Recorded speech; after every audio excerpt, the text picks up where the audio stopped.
রংপুরে শহীদ আবু সাইদের কবর জিয়ারতের মধ্য দিয়ে জুলাই পদযাত্রার আনুষ্ঠানিকতা শুরু করবে এনসিপি। দর্শক, সেখানকার পরিস্থিতি জানাতে সরাসরি যোগ দিচ্ছেন আমাদের সহকর্মী রফিকুল ইসলাম। রফিক, শ্রদ্ধা নিবেদনের এই আয়োজন ঘিরে সেখানে কি প্রস্তুতি দেখছেন, বিস্তারিত আমাদেরকে জানাবেন।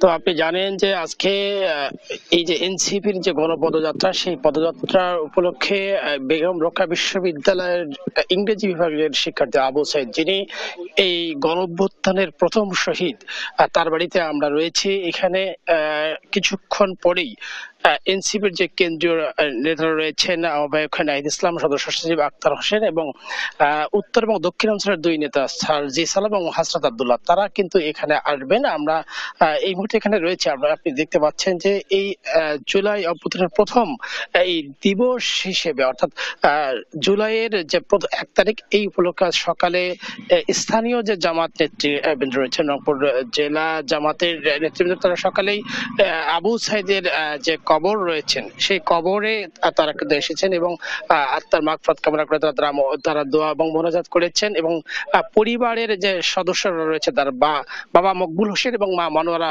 বেগম, তাদের সঙ্গে কথা বলেছেন।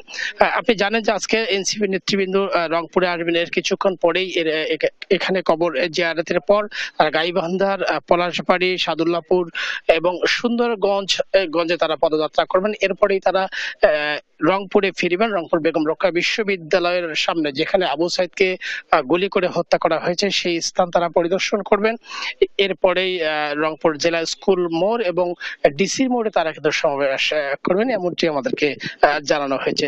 তো সব মিলিয়ে আমরা এনসিপির যারা নেতৃবৃন্দ রয়েছেন, তারা বলেছেন যে আবু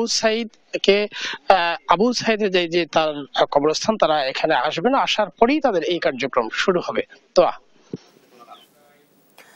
রফিক, আপনাকে ধন্যবাদ।